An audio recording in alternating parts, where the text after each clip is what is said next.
নড়াইলে দুধ দিয়ে গোসল করে রাজনীতি ছাড়ার ঘোষণা দিয়েছেন নিষিদ্ধ ঘোষিত সংগঠন ছাত্রলীগের এক নেতা। ২২ জুলাই বিকেলে উপজেলার আগদিয়া গ্রামে এ ঘটনা ঘটে। ওই নেতার নাম সাজ্জাদুল ইসলাম। তিনি নড়াইল সদর উপজেলার কলরা ইউনিয়ন ছাত্রলীগের সভাপতি। ২২ জুলাই বিকাল ৫টার দিকে সাজ্জাদুল আগদিয়ায় নিজ বাড়িতে স্থানীয় সাংবাদিকদের ডাকেন। এ সময় আশেপাশের বিভিন্ন লোকজন এসে তার বাড়িতে ভিড় করেন। এরপর সবার সামনে বাড়ির উঠানে এক বালতি ও এক গামলা ভর্তি দুধ দিয়ে গোসল করেন তিনি। গোসল করার সময় কলরা ইউনিয়ন ছাত্রলীগের সভাপতি পদ থেকে পদত্যাগের ঘোষণা দেন সাজ্জাদুল। দলের থেকে কোনো সুযোগ সুবিধা নেয়নি বা প্রভাব খাটায় কাউকে কোনো ক্ষতিগ্রস্ত করি নাই।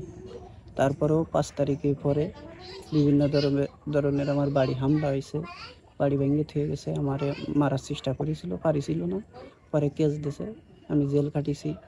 তারপরে জেলের ভিতর থাকতে আমার আব্বা মারা গেল। এই সর্বোপরি সব মিলায়ে আমি সিদ্ধান্ত নিয়েছি কি আমি আর আওয়ামী লীগের আর রাজনীতির ভিতর থাকবো না, তথা কোনো রাজনীতির ভিতরে আমি থাকবো না। সাজ্জাদুলের এ কর্মকাণ্ডকে স্বাগত জানিয়েছে তার পরিবার। সাজ্জাদুল রাজনীতি থেকে সরে আসায় খুশি তারা।